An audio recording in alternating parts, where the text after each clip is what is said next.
Hello, hello. So let's see if we can get this. Going to invite him in again. Let's see.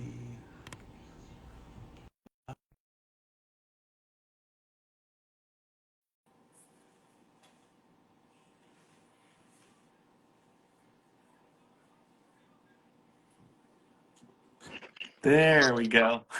Hello. How are you doing? Gotta love technology. Sometimes it works, sometimes it doesn't. I know this is why I have no intention of ever wanting to live on a space station because I just do not trust it.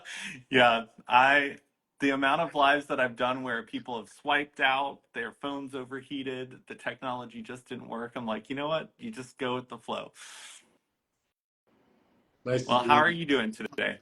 Good, good. I was homesick with the flu for the last week, but thankfully, as of like yesterday, today, starting to feel a little bit back towards normal. Yeah, that seems to be going around quite a bit. My boyfriend's actually sick right now, so I'm hoping that I don't get whatever he's got. Just living the healthy life as best as I can. Right.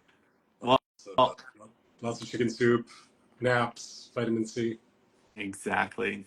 Well, I will let you introduce yourself so people know who you are, and then we can dive into a conversation. That's great. Well, my name is Kaylin. I am an ecstatic spirituality life coach. So my goal is to help people on their journey towards cosmic reunification, that they rediscover their joy-filled, beautiful inner life and reunite with that feeling of home and joy and ecstasy and deliciousness within, and to realize that the universe is outside of ourselves, but it's also within ourselves, and to come to see all of that as one. Awesome. And the first question I would love to dive into is what led you down that path? Do you find the path, or does the path find you? Um, I have been interested in soulful exploration since I was a kid. I grew up on the edge of a forest and would go wander into the forest and find myself meditating and communing with trees. And sorry, I live near, I live in downtown, so you may hear some sirens. Yeah. Uh, Communing with nature and looking for this heightened experience of reality that existed beyond me.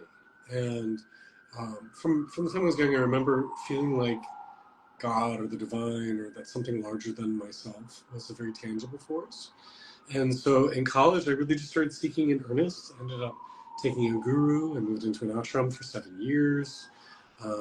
After that, just really started exploring different traditions and different points of views of how do we live well? How do we have a joy-filled, ecstatic life? And so that kind of led me in 2020. I started my YouTube channel, Ecstatic Self, wrote my first book, started working with people one-on-one, and kind of brought together not only my own spiritual seeking, but the work I had been doing as a professional coach for several years, working with people from some of the biggest companies around the world, and just really trying to go deeper into the soul stuff. Yeah. I love that. And one of the things that I really connected with in your message, and we were talking about that in private messages, was just when the bar is set of normal, and normal isn't so much a thing that is healthy, and your whole life you've kind of connected to like normal is kind of a goal that people say you should strive for. But when it comes to what if normal is actually something toxic and not something you should move towards, I know for me personally, I've experienced a lot of misalignment in what people are telling me I should be aiming for.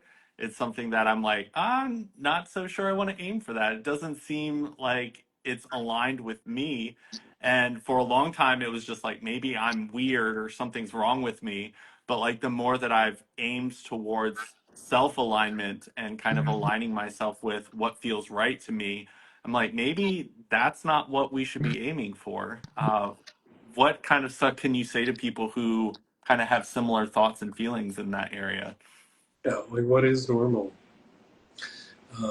The history of psychology started off very much about this idea of trying to get people to be normal, and it ended up with a lot of suffering, a lot of lobotomies, shock therapy, um, because there's this perception that there is a normality that we're all supposed to strive towards. And I feel like that's unfortunately a place that is finding a resurgence in today's discourse in our culture of this idea of there being this pure ethno state that we're all supposed to be white, Christian, straight, middle class. And it's like, we've never been that. We are all unique individuals. We are all varied. We have different ways of seeing the world. We have different histories. We have different ancestry. We have different hopes, different dreams, different prayers, different everything. And so there is no normal. One of the things that I've very much been exploring in my own journey of reconnection with self is saying, what are the things that society says are normal and good, but don't feel good and normal to me? And what are the things that society says are taboo, bad, wrong, dirty? But actually, I find a lot of wellness, wholeness, joy there. And a very simple thing is somebody who identifies as a man who loves men telling me that I'm supposed to marry a woman and have 2.5 children and a house with a white picket fence. That would make me miserable. I'd be living a lie. And in a similar way, I start to really try to question, like, what is normal in society? Normal in society is to consume everything and to create a lot of waste. Buy, and when something breaks or gets old or isn't the new trend, get rid of it, toss it in the landfill. That doesn't feel good to me. Consumers, even in our relationships, be in a relationship with somebody, whether romantic or platonic, and as soon as it gets challenging, as soon as, shit hits the fan, toss them aside, find somebody better. And say, well, what if instead I choose longevity, choose wanting to meaningfully connect and stick with it and say, I love you because of who you are. Let's figure our way through. Society tells us to be ashamed of our body, to keep it covered. Like, I'll be honest with you, this is one of the first interviews I've done with a shirt on, because so much of my work tends to be about celebrating our body and reclaiming it as sacred and saying all of our parts are beautiful and holy. And we don't have dirty parts. We don't have parts that are shameful. And owning it in its entirety and saying, all of me is worthy, beautiful, welcomed, worth celebrating. So yeah, I think that idea of whatever normal is an agreed upon fiction. And we can't live our lives for somebody else. We can't live it for our moms. We can't live it for our high school guidance counselor. We can't live it for our partner. We can't live it for the mayor of our town or some politician who says you should be a certain way. You've got to live your life in a way that when you look back on it, you look proudly and say, I lived as well as I could. And I don't have as many regrets as I could have. And I did the things that made me feel fulfilled. And it wasn't perfect, but I explored and I was honest and I was open. I love that. And when you were saying all of that, one of the things that I was thinking about was like from a very young age, we are born into a structure, whether it's a societal structure, a family structure, a religious structure that guides us and pretty much makes our choices for us most of the time. Because when we're kids, for safety reasons or other purposes, your parents are kind of guiding you. And thinking about like all the way up until adulthood, if you go through all through the school system, if you go into the college system, you go into the work field, all of it's very structured. This is what you do. And as someone who jumped into entrepreneurship, which aligned so much more with me because my whole life, the structures that were in place didn't feel fitting to me. And I was constantly finding ways to break the structure that people were trying to put around me.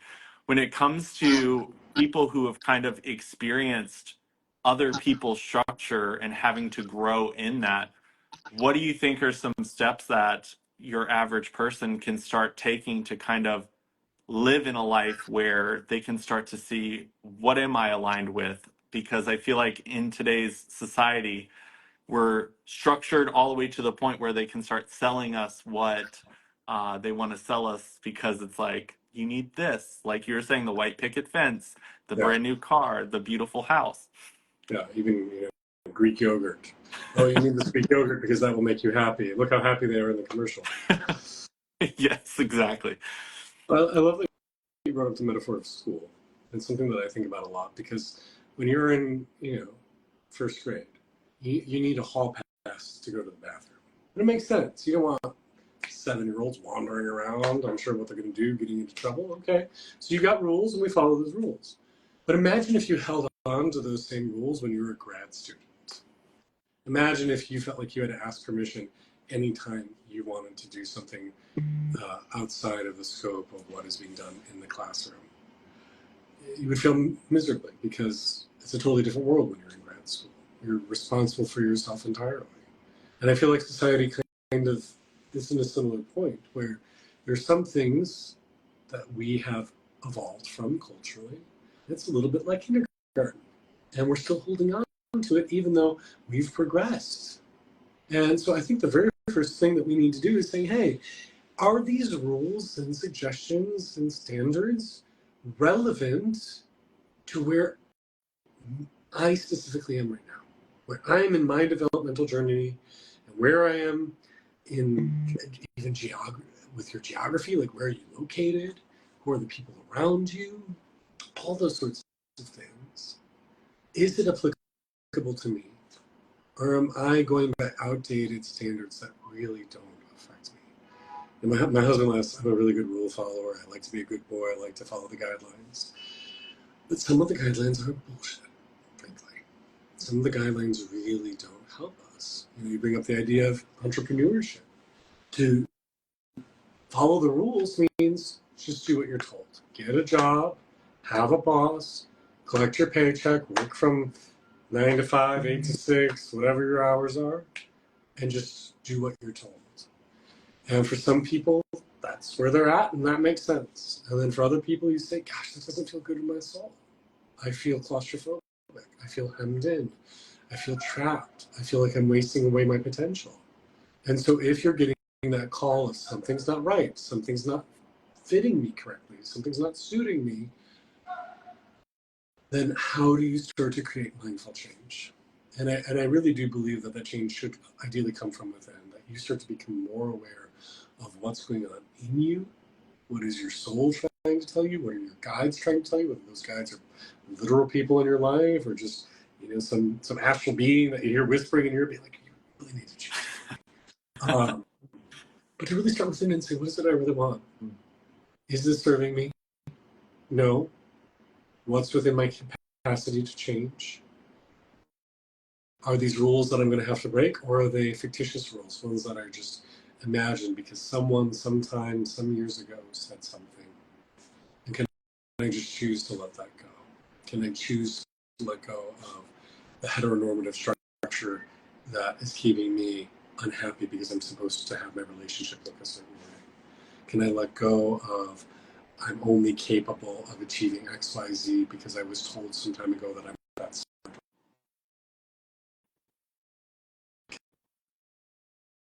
of that society that tells you buy more, shop more, consume more, and instead say, actually, I'm going to choose to invest in things that have value and are long lasting.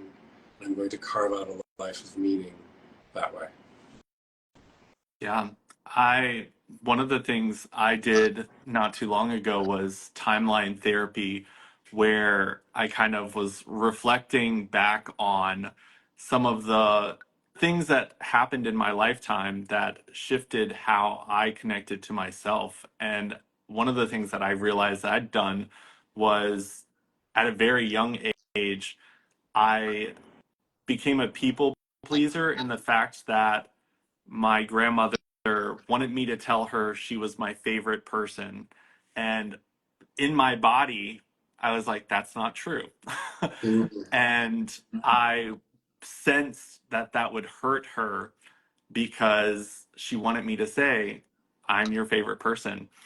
And in that moment, I chose to go against what I was feeling to serve someone else's well-being or mental health. And it was just kind of reflecting on that journey of not serving what I was feeling and kind of navigating how that showed up over and over and over again in my own journey.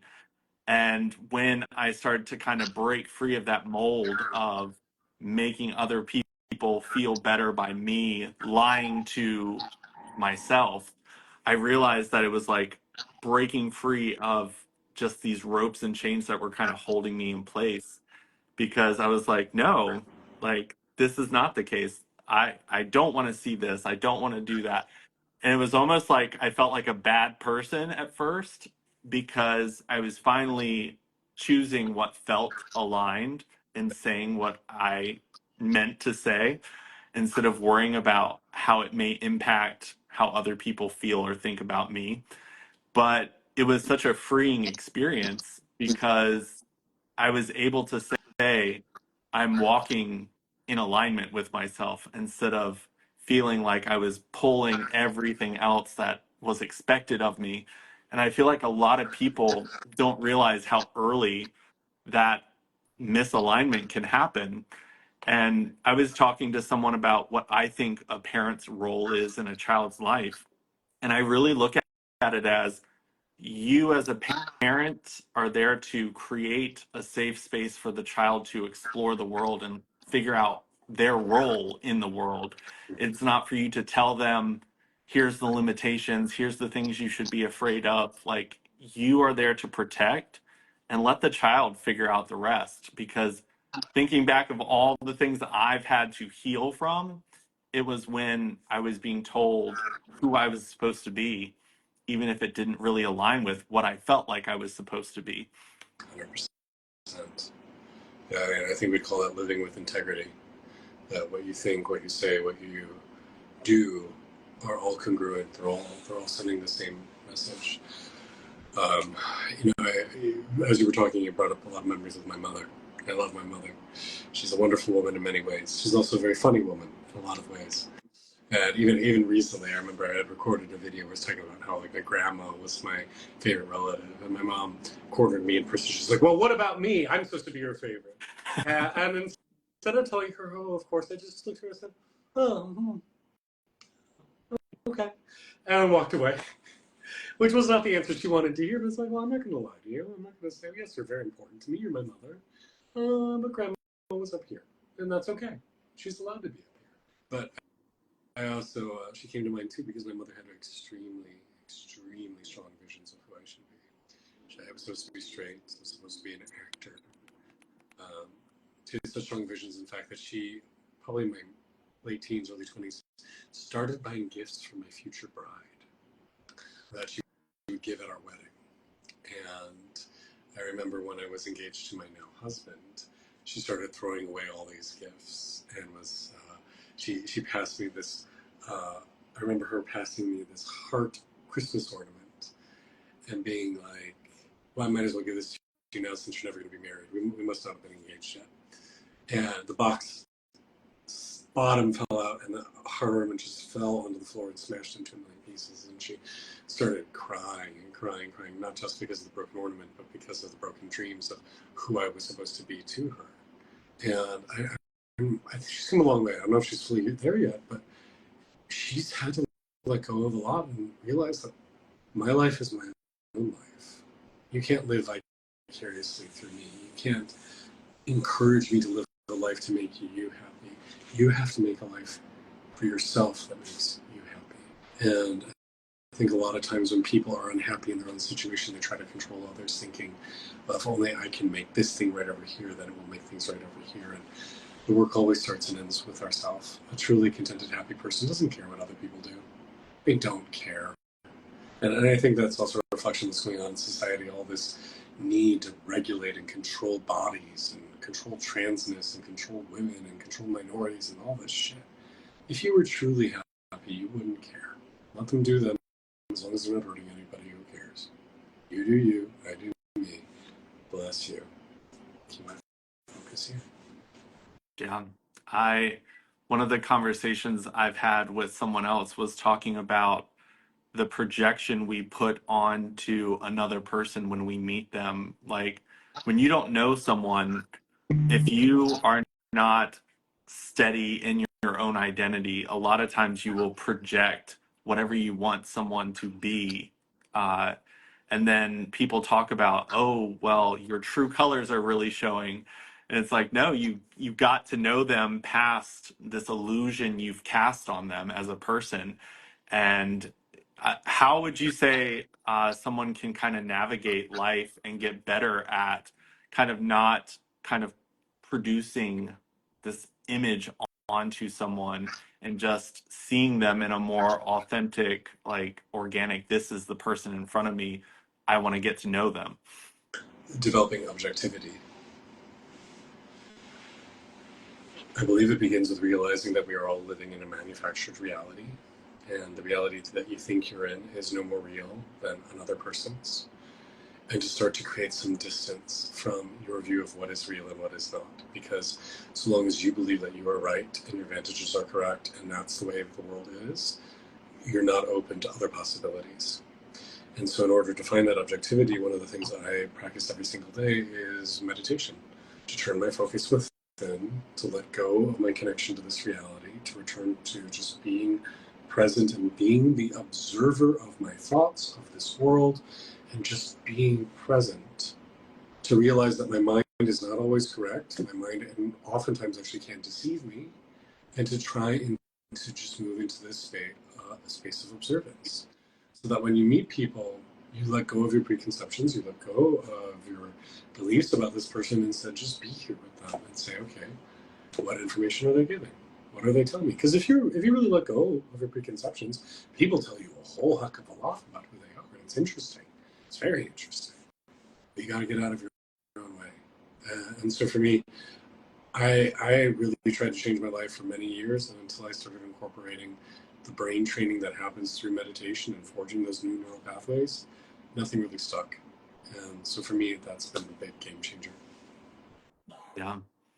It's interesting because you talked about like the different realities, and I was trying to tell someone that it's almost like we do live in a multiverse because every single person that knows you differently. The woman that sees me at the grocery store and that's her only encounter with me knows me differently than my father would know me, and that's different than how my partner today would know me. And all those realities where you exist is its own reality, and they base choices off of that reality and understanding of who you are. It doesn't mean that the reality that you live in is any truer than any of theirs. It's just those are the realities that can exist, and the way people make choices are based off of these realities. And one way that I was trying to help demonstrate this was I told a story about a time in my past, and then had one of my friends that knew me at that time write about how they perceived me in that moment. And like in my story, I was like this scared child that didn't know what I was doing. To this person, I was this brave person going out and conquering the world. And I was like, that's crazy that those two realities could sit right beside each other and not like understand that this is the same person we're looking at. Like, I'm the scared child, but I'm the brave conqueror at the same time. It's almost like you have to come to realize that both are true Yeah. and false at the same time. You are all things. I think one of the greatest challenges and greatest gifts also is when you go on an evolutionary journey of some kind, when you start to change fundamentally as a person, is how you let go of those old narratives and let go of who you used to be, because it's no longer reflective of who you are. And I think we see this all the time of the highly successful person who still at his core identifies as being a big mess up in life because that's what they were routinely told as a kid. Or you see that person who was like a big jock in high school and was the star of the football team, and they still think they're hot shit at 40 something. In reality, they're not. They need the reality is not meshing. But so many of us who go on these journeys of healing and ascension and trying to improve ourselves and become better versions of ourselves, it can often be a struggle to be like, oh, I actually am this competent person. I actually am this person who is loved by people. I actually am this person who is treated well. And to let go of those old stories and that baggage of, okay, maybe you were having an experience back then of being a mess up or being awkward or being uncouth or whatever. But that's not where you are. And you get to choose your reality every day. You get a choice of what reality you live in. Who do you engage with? How do they see you? How do you see yourself? So what choice are you going to make? And are you going to surround yourself with people and situations that affirm your value, affirm your worth, affirm your competence, affirm your highest self? Doesn't mean you're not being challenged. Like, you need to be helpfully challenged to affirm that you are a good person. Yeah. I love that you talked about kind of like people who cannot allow other people to exist in their realities are usually like dealing with their own stuff. They're angry, they're being hateful. When it comes to being part of the LGBT community, one thing I always tell people is I'm glad that I am gay because I didn't fit the structure. So it made me at a very young age say, if the structure is not meant for me, then I don't need that structure. Whereas a lot of people who are straight, the structure is built to tell them what they're supposed to do. And it says, do this, this, this, and this, and you will find happiness, or you will be fulfilled, or you'll get to the end of the rainbow and have your pot of gold. And a lot of them are also not aligned with that structure and they're miserable. And I see a lot of them seeing people break the mold, whether it's LGBT people or people of different minority statuses that the mold was also not built for. And you see a lot of frustration and anger towards those people who are not living by the rules. And I told people I'm thankful that I was born in a way that the mold didn't work for me because it made me break it and it made me question more of the world of what do I want and realizing I can ask for what I want and I can go out there and explore new things and say, didn't really feel this, love this, indifferent about this. But there's some people who are still stuck in that structure of I just have to keep following these steps and good things will eventually happen. I hate life right now, but if I just keep following these steps that all the people in my past told me I need to follow, but I feel like we're getting to the point where more and more people are coming to realize that cookie cutter thing that they're in just isn't meant for them. It's not meant for most people. Like you said, what's normal? And the challenge is the busing. It's very challenging to grow up different, but the opportunity to step outside and look at things and choose for yourself is worth those challenges. It is a blessing. And I don't think there's anything wrong with tradition. I don't think there's anything wrong with having a path to follow that's laid before you. But to really question, are the people, my forebears, are the people who are a couple generations or a couple decades ahead of me on the path, are they genuinely happy? And I think that's the issue. I think there are societies that have existed and places who existed where if you follow the path, you can have a wonderful life because you see your ancestors thriving. The issue I have is, at least here, as somebody from the Midwest who was born in 1987 to white Anglo-Saxon parents, Protestant, middle class. I don't see my ancestors thriving. I don't see my parents, my grandparents genuinely happy. I don't see other people following the script being genuinely happy. And so I feel that's where the breakdown comes is, somebody gives you a recipe for a pie and that pie includes a cup of salt and a good handful of dirt and it's not a good pie when it's served, why do you keep making that pie? Why don't you Yeah. choose something different? And so it is that conscious examination of what is and say, okay, let's be objective. Let's take a step back. Is following this script working for others? So if the answer is yes, okay, well, explore it. See if it's a good recipe. If you look around and be like, gosh, no one seems actually all that happy, then there needs to be that invitation for change. Yeah. I mean, looking back on my journey in life, the more expansive I became, the more I explored the world around me. the more I kind of let go of things that didn't feel aligned to me. And when my social media platform started connecting me to global people instead of just local to the United States or local to where I lived in the United States, I started to have people who just shared very unique journeys that were different than mine. I've lived in 9 different states now, and just that small moving into new like social circles of this isn't normal. What was very normal for me in Virginia wasn't normal for people in Florida, wasn't normal for people in Chicago. And when I started to kind of see, like, as I moved, I couldn't expect everyone around me to adjust to my normal. I had to exist and be like, you know what? Like, if I want to hang out with you guys, like, let's try it your way. Let's see how things are. Hopefully, you introduce yourself in a way where it's like open to, hey, I'd love to explore what you have to offer. I also bring unique ideas and things to this equation here. But I feel like a lot of times different is not celebrated.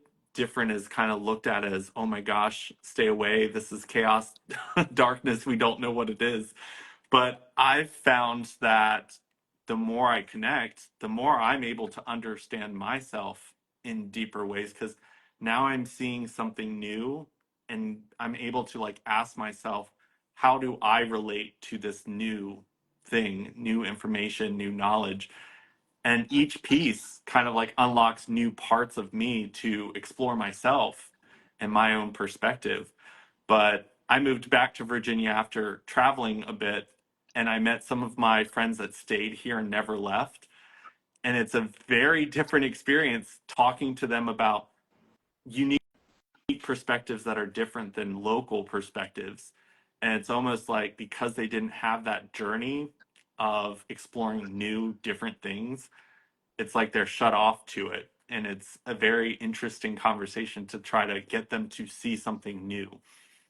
Yeah, I sincerely wish everybody had the opportunity to move away from their hometown for a while and see what it's like. And you see, even I appreciate you look at the Amish, that they have the tradition of we reach a certain age, you leave, you go enter traditional society, and you have to stay there. I think it's for what, 2 years, and then at the end of that time, you can stay or you can come back, but you know what else was out there, and you've lived it. I think we'd be a very, very different society if we all had the opportunity to try experiencing other people's point of view. We have a lot of crossover. I grew up in Chicago. I lived in Florida. I live in the DC area now. Also lived in Los Angeles. Lived in rural Maryland. So, got a little bit of an eclectic point of view. Lived abroad briefly in college. Um, yeah. I I was working with a client of mine, and she was from the Middle East, and she now lives here in the United States. And she was talking to me about motherhood and how it's very different here in the United States compared to where she was from, because where she was from, raising children was almost like a village job, like everyone contributed. And she was talking about how here in the United States, it very much falls so on the mother alone, and like the men do not really contribute. And hearing the idea that in other cultures, children are raised by all the women of the community and not just the single mother, it made me think of like some of the things that we're doing here in the United States. And I'm saying, man, I bet a lot of mothers in the United States would be in better positions right now if it was a community type of space where there was support from a whole community and it wasn't expected to just be the mother's responsibility to raise the kids. And the more you go out into like the world, in 2020, I was on Clubhouse and connecting with a lot of LGBT people from all over the world. And I remember talking about transgender and pronouns, and they were saying it's not really a big deal in other parts of the world because pronouns aren't really looked at the same way as they are here in the United States. And I was like, that's an interesting concept to think that pronouns aren't like this huge focus because it's kind of shifted into the language differently. And just to kind of hear different perspectives, it was interesting because there are very strong opinions here in the United States, but existing in a place where it was a global conversation and hearing people say, yeah, that's not really a thing that we are focused on. It was like interesting to kind of know that what we see here in the United States is very US focused, US centered, and the world doesn't focus exactly like that in other spaces. Not even exactly like that. It's entirely different. Yeah. I mean, you people around the world laugh when Americans say, "Oh, America's the best place to live in the world." It's like, no, it's not. In Yeah. no way it isn't. There's a lot that's wonderful here. I'm grateful to be an American, but it's not the best in any capacity. But we are fed. I mean, America is basically one large corporation that feeds us this notion that we live in the best place so it can keep us controlled. But it's not. It's not. And one of the areas you just brought up where we are so incredibly deficient is community. We live these isolated lives. I mean, how you can answer this question for me, but it's for everybody. How many of us have neighbors that genuinely care about our well-being? Do you? Like, if something really happened to you, would your neighbors care? Would they come over and take care of you? I would say for me personally, like I made friends with my neighbors, but that was an intentional thing because I moved here during the pandemic. But yeah, I there's so many people that I've spoken to where they don't even know the people who live next door to them. And that's something where it's like interesting because in other I grew up in a very rural place, so we all knew each other's names, families, all the way back to great great grandparents. So for me, connection in that way was normal. But when I moved to the city, I realized that like most people don't talk to each other. I smile at everybody. Um, I was so confused when I smiled at someone at Walmart and they were like, "Who are you looking at?" Like, it got in my face. And I told everybody, I was like, "Gosh, people here are mean." Like, I was smiling, but yeah, I I definitely noticed a big difference, especially the shift we made into the pandemic, how it like made social distancing a big thing. I definitely feel like we haven't moved back to feeling comfortable socially with people anymore because I felt even the shift in the small town I lived in when COVID happened, or if we saw a person in the same aisle, we waited until they were out. And I don't feel like we've moved back into that at all. I don't know. I mean, it's been an acceleration of the disconnect that's been growing. You know, and it's wonderful that you have that relationship that you've purposely cultivated with your neighbors. But almost nobody has that. And in a healthy society, not only would we know our neighbors, but they would be invested in our well-being and us and theirs, that we genuinely cared. Are you okay? You want to come over and have dinner with me? Tell me your stories. Tell me your sorrows. Do your kids need help? I can go pick them up from school. You need a break. You've been doing too much. Send them on over to my house. Does your dog need a walk? I care about you. There's a wonderful book by Johann Hari called Lost Connections that explores how when we have that feeling of being enmeshed in a society that genuinely cares about one another, how we thrive. And we are more isolated and more depressed and more anxious and more medicated than any culture in recent human history. And it's not getting better, it's getting worse. These apps, like, I love that we're having a face-to-face conversation today, but these apps are generally not making us more connected, they're making us less connected because we're choosing virtual over in person. We're choosing to spend time on our phone rather than engage with people that we love. And so like I make a very, very concerted effort to invite people over for face-to-face dinner, game night, hangout time, let's go on a walk. Because it doesn't trigger the same neural pathways, it doesn't stimulate us in the same way. And you look at the statistics of around what percentage of people, especially look at millennials and Gen Z, who say they don't have 3 friends, deep, meaningful friendships. And even the number of people say they don't feel like they have anyone in their life who really cares about them. It's something staggering. I think that one's like at like 30%. We're not okay. We're not doing okay. Yeah. And this goes back to the very first thing that started this conversation of, do you follow the script or do you choose differently? If you say, oh, I'll just go home to my apartment and I won't talk to anyone on my floor and I'll just go eat my Chinese takeout and watch some Netflix and scroll Instagram, or do we choose differently? Like my husband and I are in the process of trying to create an intentional community / retreat center space. And a big part of it is that realization that when we've hosted retreats and brought people together, how everyone's quality of life grows exponentially. It grows not just double, but quadruple, septuple. Like it becomes so much better when we share intentional, kind, reflective, supportive space, joy-filled space. And that's how we want to live.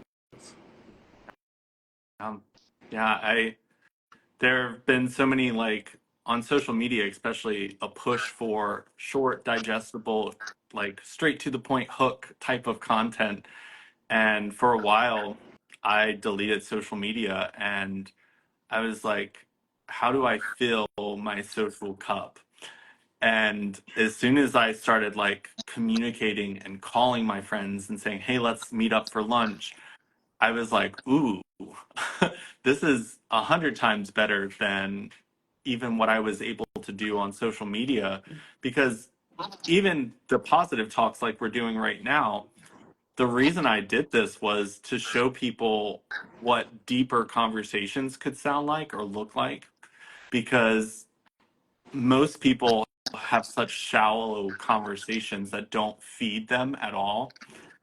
And I try to get people to see like these types of conversations can feed you in a different way. And I hope that it inspires people to like have those types of conversations. My friends and I, we do game nights as often as possible. We try to constantly invite each other. We have group chats galore, where we're just inviting each other to do different things because we enjoy existing in each other's presence. And I think that for me, I will always intentionally make sure that that happens. But I have noticed that there are some people who associate large followings on social media as community. And being someone who has quite a large number of followers on social media platforms, I can tell you that that number does nothing for your loneliness. That number sits there while you're thinking, and people watch your posts and just, oh, he's doing great. They don't check in on you. They assume because you've posted yesterday and you posted something on your story that you're good. And when I deleted social media altogether, I realized who had my personal number. I realized who was worried about me when I disappeared off social media because I didn't make a huge announcement about it. And a lot of people are like, hey, I haven't heard from you in a while and you're not on social media anymore. So I thought we'd just have a phone call. Mm-hmm. And it was like this deep, beautiful conversation that we got to have because they couldn't just look at my social media and go, oh, he posted today. He must be alive. Good. I so relate to all of that. All the time we have people say to me and my husband when they've come over for dinner is like, oh, I never have conversations like this. We're like, what do you talk about then? You just talk about movies and the weather? Why? Why? Because this is the deep stuff, it's the soul food. That's what makes life worth living, is sharing something that's important and having someone receive it and offer something in return. That is wonderful. But yeah, it seems like there's a complete truth of that, and people just don't know how to do it, which is shocking. But I guess it's not. I mean, given look at what people post on social media. Like I really appreciate you creating a very intentional space with your social media feed. But most people post crap.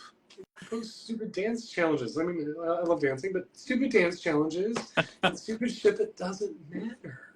Like, it doesn't feed us in a meaning.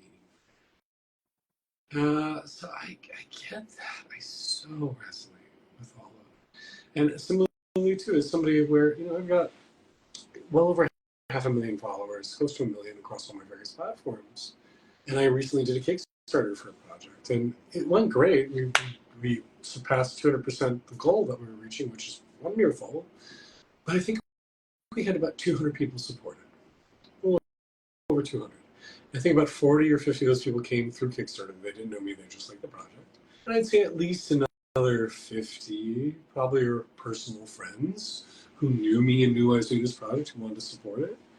So that means about 0.01%.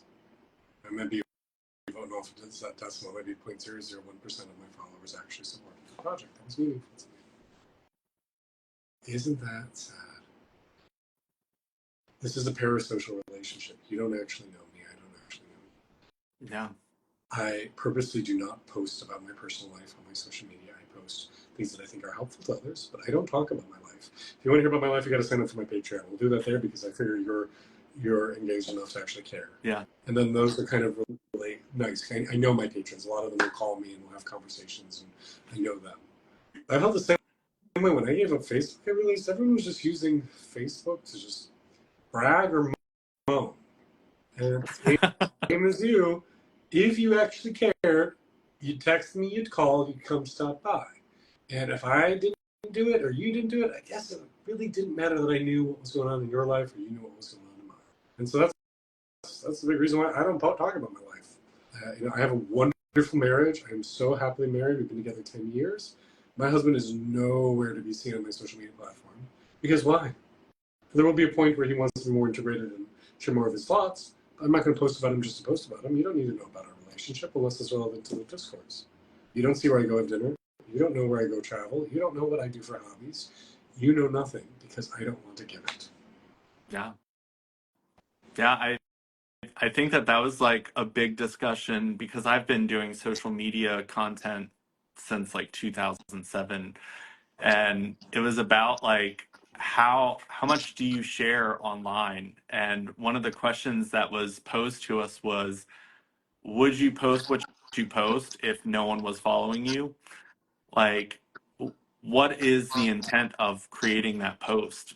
And I think there are some people out there that are longing for connection, and they're posting whatever they think may get them that connection, but not realizing how shortcoming a lot of that connection may be online, and how there may be better ways to connect with people, saying like, hey, it looks like you follow a lot of the museums that I like. It looks like you like art. Want to go like walk around one of the art museums together, have a conversation, grab food.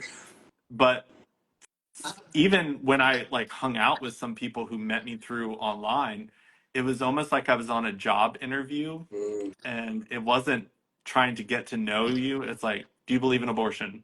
Who did you vote for in this election? And I was like, what are these questions for?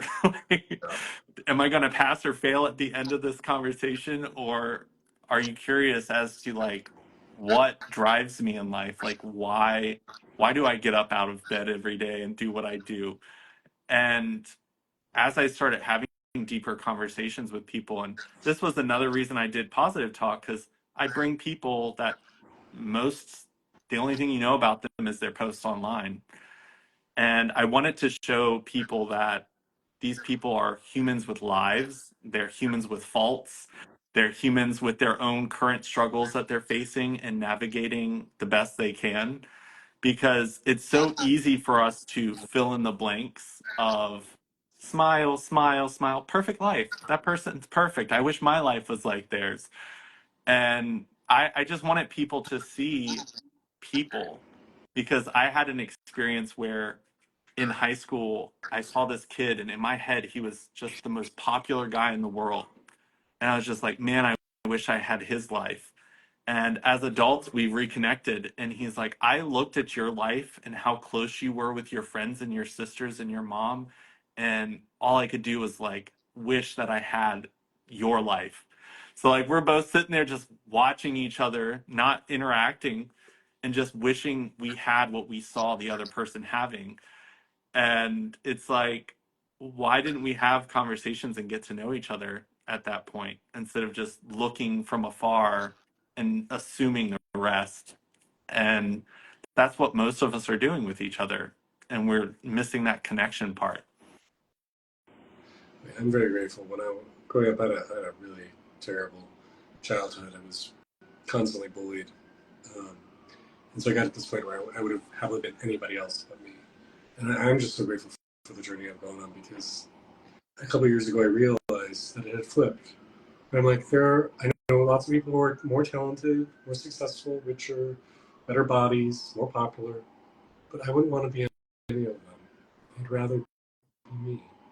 And to get to that point in the journey, I think is a tremendous thing, because it isn't about the money or the fame or the follower count or any of that.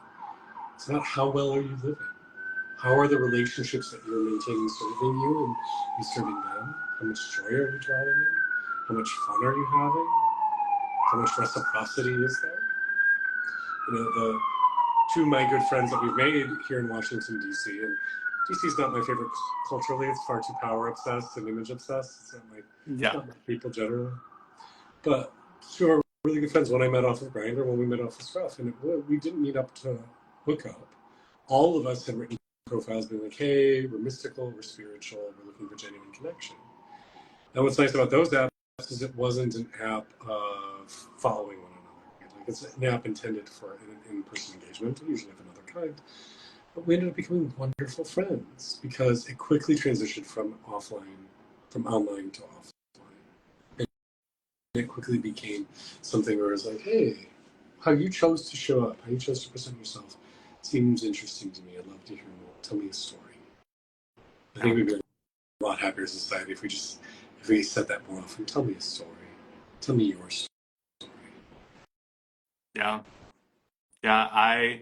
I'm the type of person that I like to insert new things where we can just get to know one another. And one of the things I introduced to my friend group, which became pretty addictive, was just escape rooms. And you get to really like see problem solving, but also like how people navigate in life and just how our brains work so differently and celebrate each other's differences. And like my friend group and I were doing another one this weekend, but it's just something where we can enjoy each other's company and do something fun. I grew up in the mountains, so I love hiking. That's something I'll always kind of do. And I'm the type of person, if I walk by someone in the woods, I'm going to say something and say hi. If they're willing to have a conversation, I'll enjoy the conversation with them. But I found that a lot of people, if you give them the opportunity to talk to you, not by saying, here's some stuff to know about me, but just genuinely ask about them. We have a large amount of homeless people here in Richmond. And a lot of times when I go out and grab food, I run into one and we'll just have a conversation, and hearing their perspectives and how they view the world is so interesting because it's not what I assumed they would have brought up in conversation.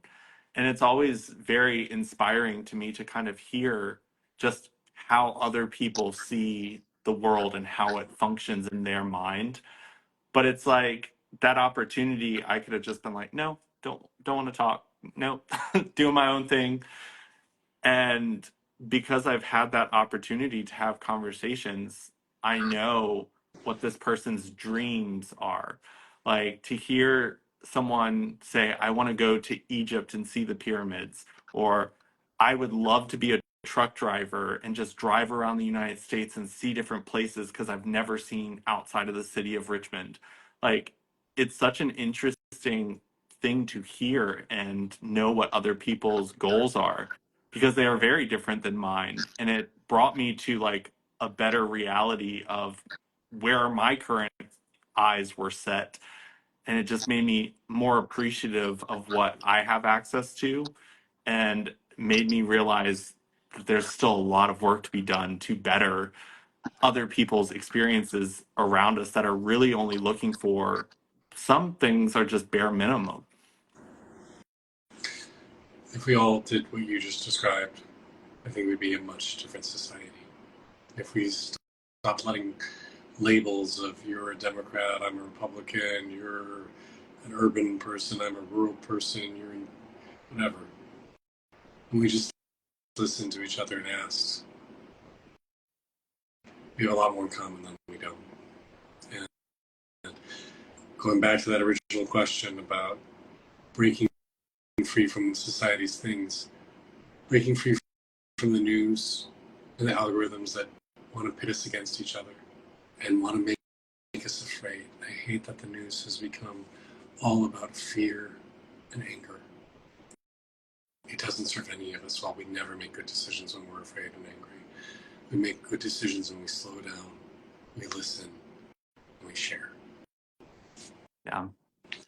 I was on, we have this beautiful waterfall. It's called St. Mary's Falls.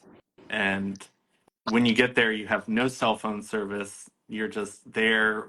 And I was pointing out to my boyfriend, I was like, look how diverse everyone is here on in this water, just enjoying life, eating their lunch, playing in the waterfall. All the kids are together. And I was like, none of us know anything about each other than we're just people on this trail enjoying nature. And I was like, that's living in the moment. And like, if we can see the human in people, like if you look and see an older woman at a grocery store and just see her as a person, not what she's wearing across her chest that might say Trump 2024 or whatever. If you just look at her and go, that's someone's mother, that's someone's grandmother, that's maybe someone's sister. When you see them as a person, you start to kind of remove all those labels that people put on.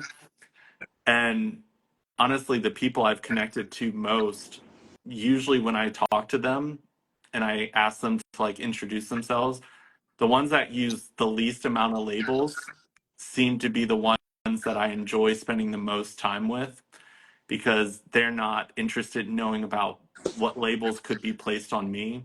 They're interested in, like you were saying earlier, hearing stories and relating their stories to mine and enjoying the sharing of stories.